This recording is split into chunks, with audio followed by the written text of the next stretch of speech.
Okay, hello everyone. I know this is gonna look kind of crazy, but I wanted to do something fun today. I have already done this spread, okay? If you read the title at all, you know that we're doing a spread today. Now, what I have been doing is and forgive the mother piece, I'm just doing that to represent the Sephiroth on the Tree of Life. I've been taking lots and lots of notes while reading this book. I know my last Thoth Thursday video, I touched on this book a little bit, talking about the four worlds. And after kind of skimming some more of this book and taking notes, I realized, what I've always wanted to do was one of those spreads, and many people do this. I'm pretty sure I didn't make this up, okay? But I've always wanted to do a 78 card spread.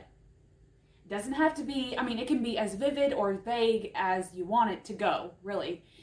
Just because you lay out 78 cards doesn't necessarily mean that you have to be there for hours. You can just glance at all the things, see what jumps out at you, see what cards in each position jump out at you as, and go off that. Just go off pure intuition. Or you could do this as like a severe spread, like really get in like a soul cleanse with it all. So I actually did this, and I didn't spend an extensive amount of time on it, but I did spend probably a good hour just kind of sifting through the cards and what have you. I'm using the trusty Thoth today, and I'm going to kind of map out what I did in terms of spread. Now, I would be glad to answer any questions you have, but really this is just pure fun. I'm just wanting to use all 78 cards and see what happens, see what magic comes out.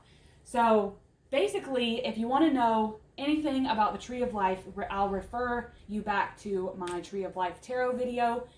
It's pretty extensive, I would consider it extensive. And I had a lot of fun studying the Tree of Life, scrying with the Tree of Life and what have you. So this Thoth Thursday, I wanted to get the floor involved, and of course, Missy, my dog, won't get up. So even if I were to go over there and mess with her, she'll just be in my lap the whole time. And I can't do anything with this big Great Dane dog in my lap. Oh, it's starting to rain. Yay. Love rainy days. Anyway. Okay. So this is a sample.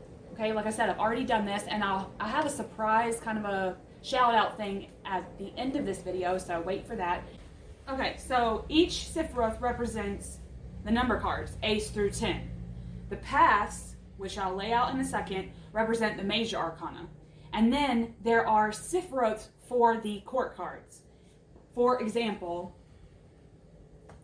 Hokmah. Hokmah is right here. This is the, I know that the camera angle is kind of wonky, but this would be considered the right pillar and the left pillar and the middle pillar right here, okay? As you can see, I'm leaving Diot out of this because that is an unknowable Sephiroth, and we're just playing around here. So all the kings or knights in the Thoth deck are on Hokmah, and the queens are on Banah. The princes are on Tifroth, which is right here, and the princesses are way down at Malkuth as the earthy. So like basically the end of the top or the bottom of the tree, however you want to look at the Tree of Life. Now because we're going on suits, whoop, here's my feet. Because we're going on suits here, there would be considered 4 aces, okay? So if you're starting out, you can lay it out like I have with other tarot decks. I just happen to use the mother piece because it's round. Or you could just use a big piece of like craft paper, draw out the Tree of Life how you want, or you could just try to map it out, with just your, just using your visuals. I'm just doing this so you can see the whole picture. So, Keter is aces, right? That's the divine light at the very top of the tree. There will be 4 cards there. So, you just put 4 cards down. Again, once you shuffle this, I'm not putting the aces here. I'm using random cards here. Shuffled cards. So I'm not putting the aces here. I'm just going through the whole deck after shuffling. Stop when your intuition tells you to stop. And I'll get more into what this means in a second. Another thing that I tried to do was go in order. So of course I would move down to Hokmah. Oh, I'm not going to shuffle again. I already shuffled this deck so many times. Same thing here. I start on the left and work my way around. But you could do this however you want. Because the Tree of Life goes this way first, you could decide to use number 1 here and go around that way. But this is just a sample reading. You can do this as, like I said, as vague or as vivid as you want to. Then we'll move over here to Banal. Missy's in the way, but whatever. She don't care.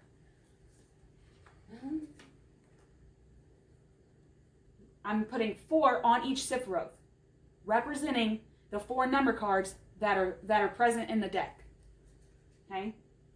After Mana, we go, it's a lightning strike. We go down to Hesed. Okay? Now what's interesting, what you'll find, is stuff will start lining up. And that'll be cool too once we get this whole thing done.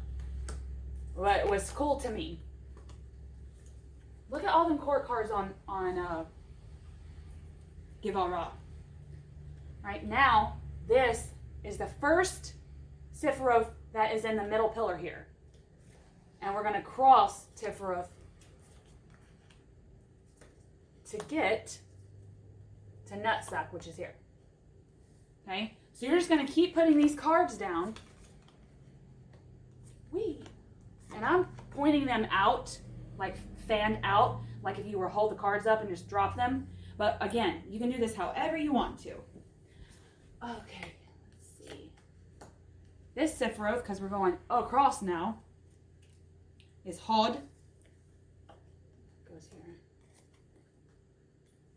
And then you said it's down here as the, basically, some scholars would tell you that Hesed is the actual bottom of the tree. That Malkuth is this root system that could be either or when it comes to Ketcher, right? Some say that the tree is actually upside down and the roots are growing into heaven, and that would be where Ketcher is. So it just all goes on what you believe about the Tree of Life in your own studies, okay? Now, there you go. That is Minor Arcana. Down for the count. All right, again, I'm just laying cards down. I'm not putting specific cards down. I hope that makes sense.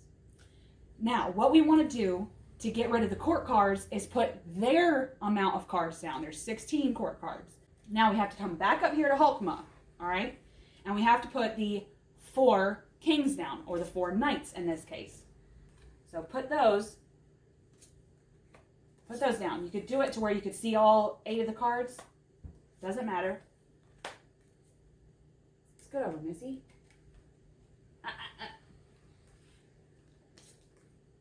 She's going to wonk that up, but it doesn't matter. Okay.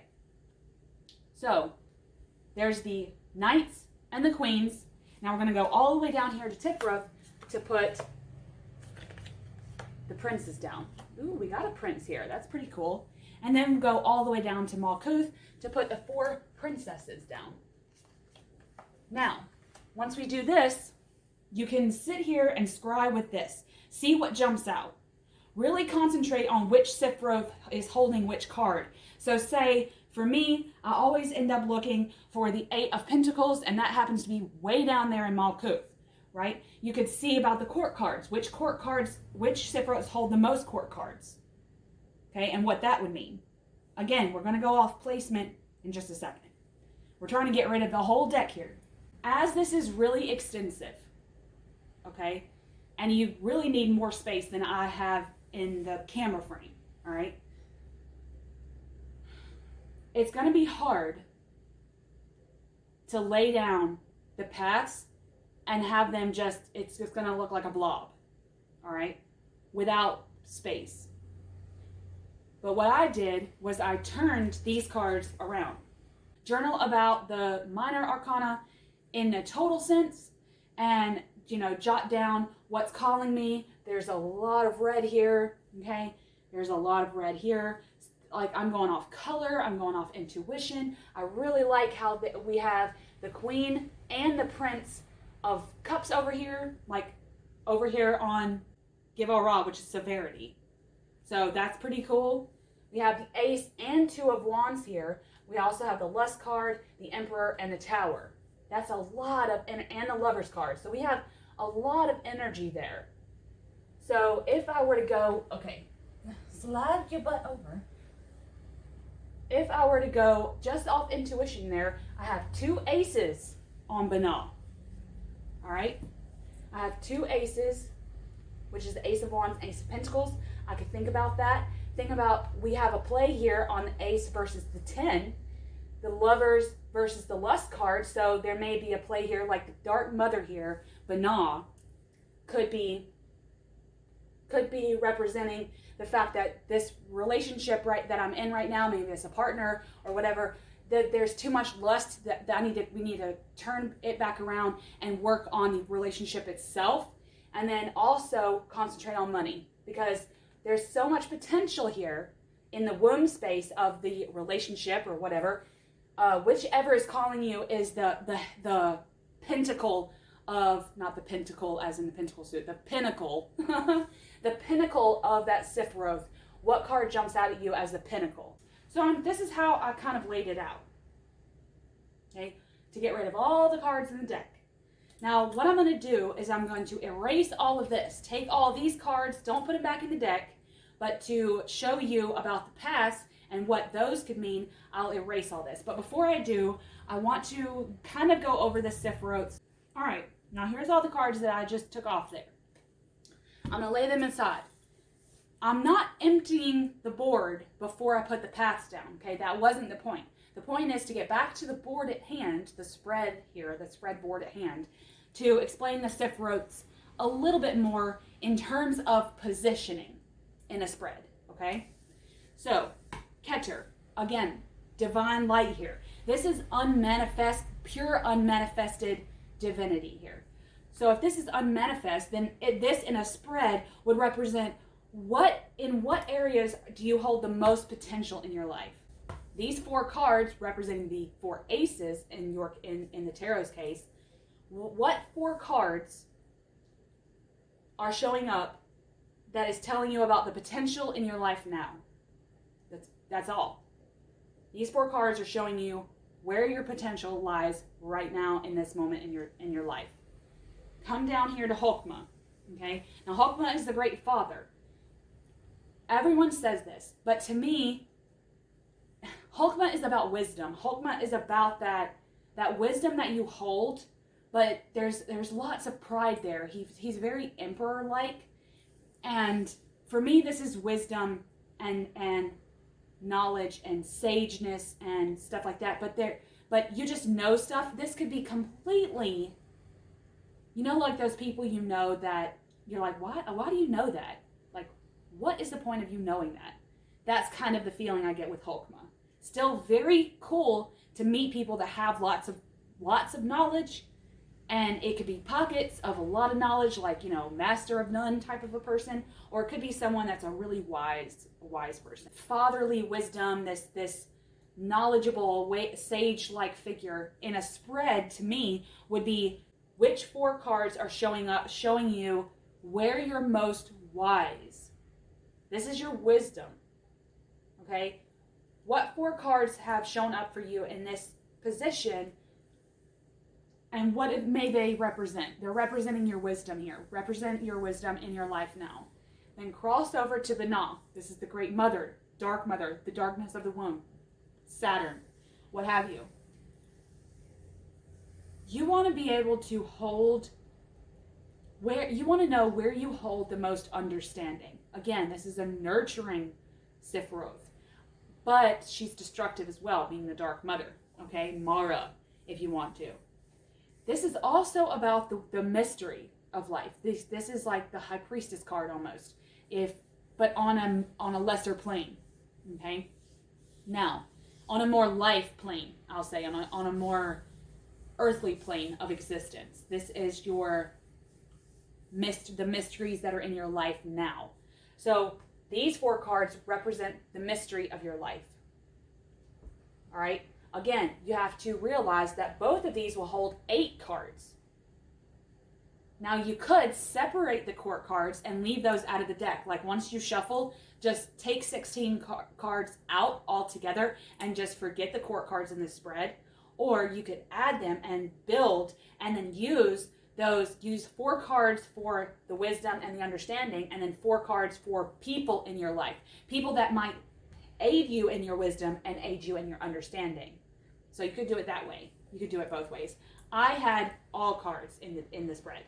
So now we've crossed over to the Nog. We're going to cross down here to Hesed or Chesed or Hesed or however you want to say it.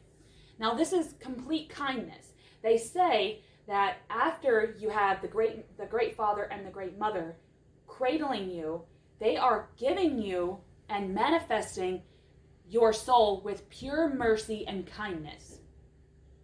Okay? Where in your life do you hold the most kindness? The most mercy? This could be a tricky card too, because if you hold mercy, say in the lust card, that could be a shadow aspect. So you have to be careful with that. Cross over here to Givarah. Now Givarah, the Kabbalists call this severity. But for me, the 5s hold, like they're testing you. Not so much to the brink as in the 9s, but this is a testing you so that you won't become a naive mess.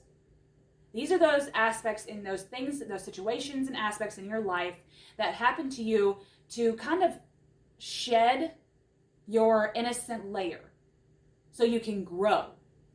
So you're not always the maiden aspect, if you will. Okay? This is testing you so that you're no longer naive, that you can gain knowledge and gain perspectives on life. So, again, let's go back here. Where do you hold the most kindness in your life and the most mercy? Watch out for shadow. Where am I getting tested in my life now? Like say I had all those court cards on my life, on my life. Oh, I had all those court cards right here. Remember, I had the cups, the queen and the prince of cups. Now, the prince will grow to become the king, okay? And that's what his life path is in terms of like the Thoth Tarot. So it could be about that journey of him to get to the queen. I could go around the circle, right? I'm seeing where my testing is. So these 2 cards could be what's testing him to get to the queen. You could look at it like that, like this is a giant story. Or I could see that the cups here are the things that jumped out at me in my spread.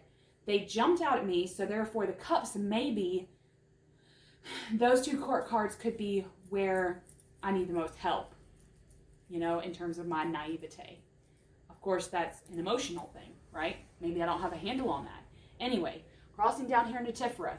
This is the princess also, so this will have 8 cards if you have them in this spread. Now Tiferet is beauty. The beauty of, there's a beauty of each suit. But when you think of the 6s, and then you think of life, this could be anything from little moment beauty to big extravagant gestures, grand moments type of thing. So it could be either one of those.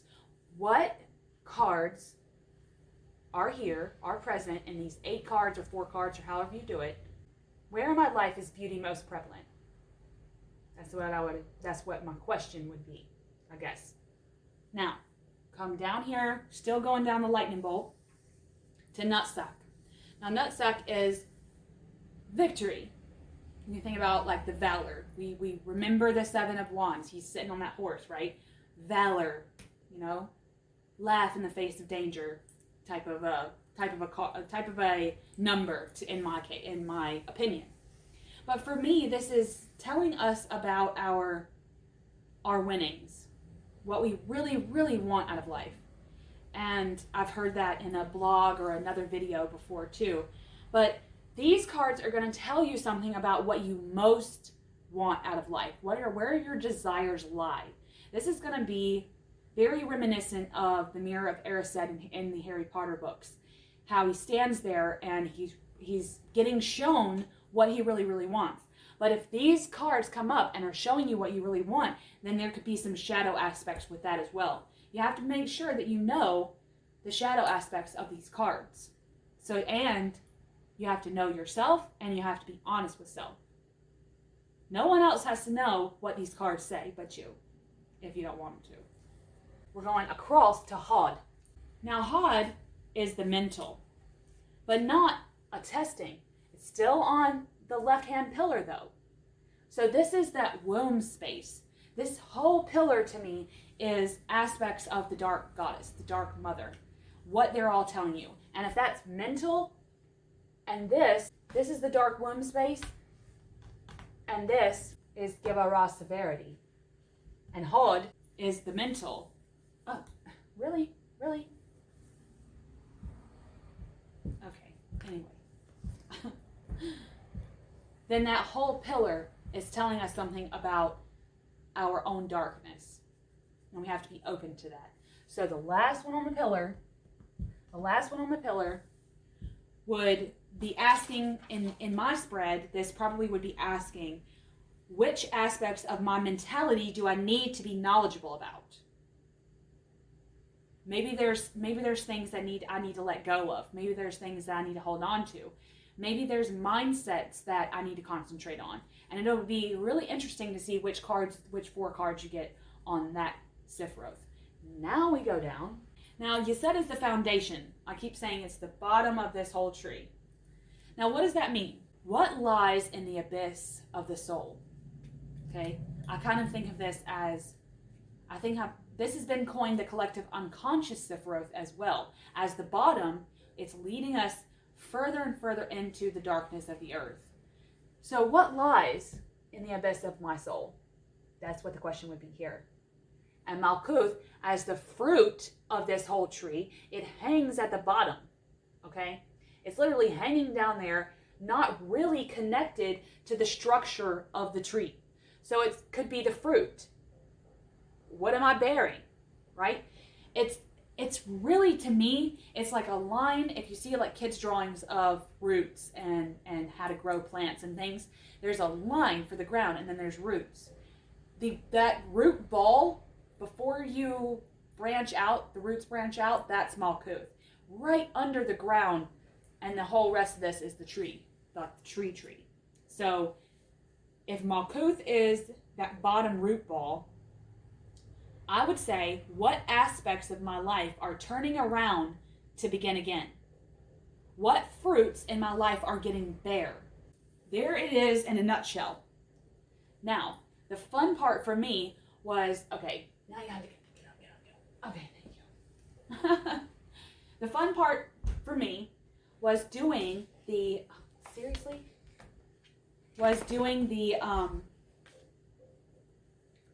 paths on the Tree of Life. So, I'm going to go real fast because I've been on for so long just to do a spread. But we have Catcher and Hulkma here. I'm not going to go over the Sephiroths again. But 0 is the Fool. Okay? Then we have the Magician. This whole line here, actually, I'm going to do it right side up. This whole line here is the High Priestess. This way, between these two, is the Empress.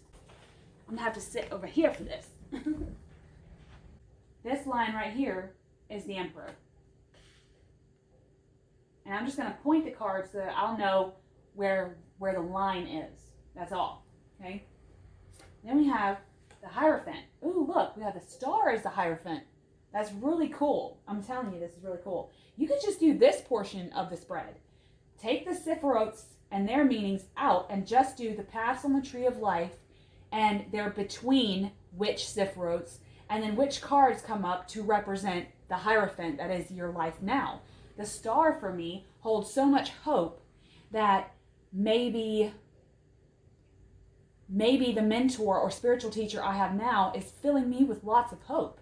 That's just a simple thing, right? Now the Lover's card is over here, mirroring the Emperor on this side. Okay. The Chariot is up here. Adjustment is right here.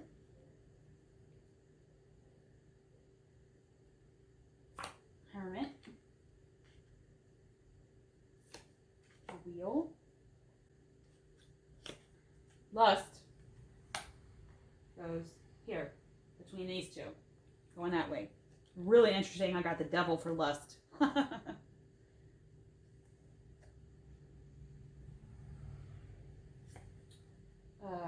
Hangman.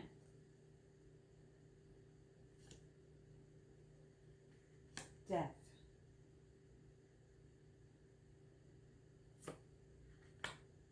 Temperance. The Devil. This line here.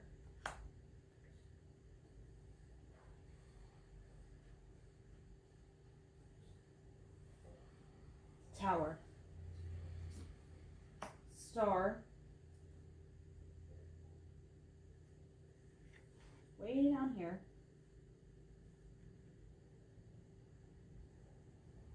Is the Moon. Sorry, I mixed these up. This is 17. So this is the star. This is the Moon. This is the Sun. This is Judgment. That's the World.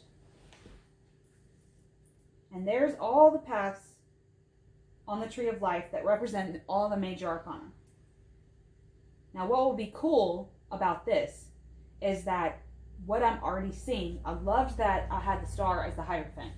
And then we come down here and there's minor arcana involved as well. So it's like, where would be the play on that? I have 8 of Wands here. That's swiftness between kindness and victory. Maybe being too swift with my kindness. I'm too fast in the giving. It's that time of year. We're giving things, but maybe I'm not concentrating on what the consequences of that will be.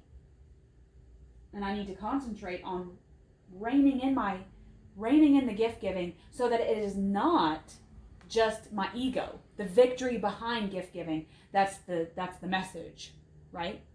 Makes a lot of sense. I like how there's court cards dotted around, major arcana dotted around. Like way up there, I have the World in between Banah and Givara. So I have the Great Mother, and the World is in like the Great Mother and Givara, which is severity, is encompassing the world.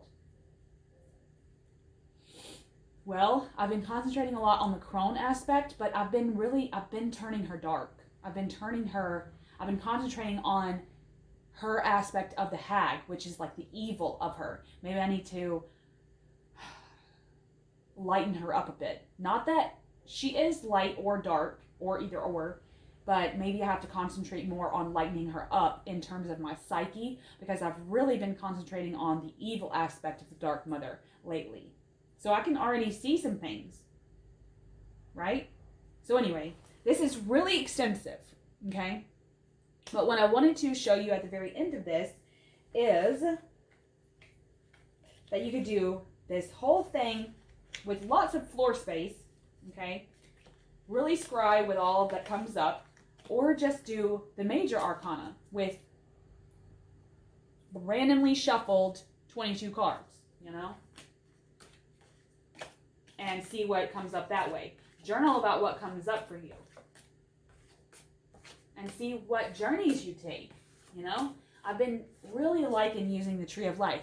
Now, what I've learned after I did this beautiful Tree of Life spread, this extensive 78 card spread,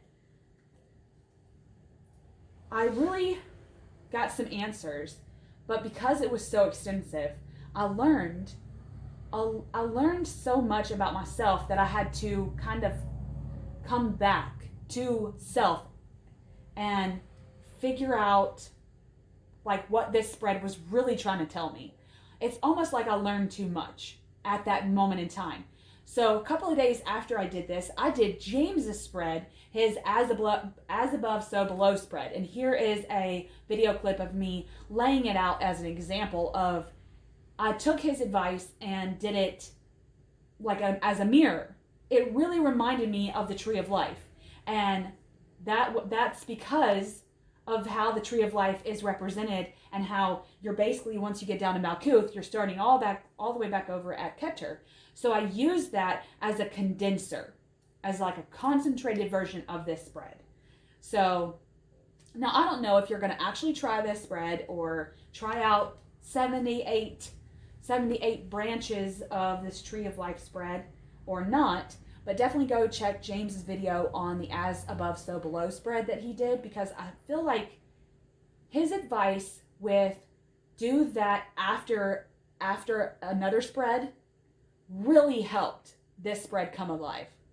This is a Tree of Life spread, yes, and you don't have to use Thoth. You don't really have to go into anything Kabbalah, any kind of Kabbalah correspondences or anything like that. You just go off intuition and the bare meanings of the Sephiroths and the major arcana.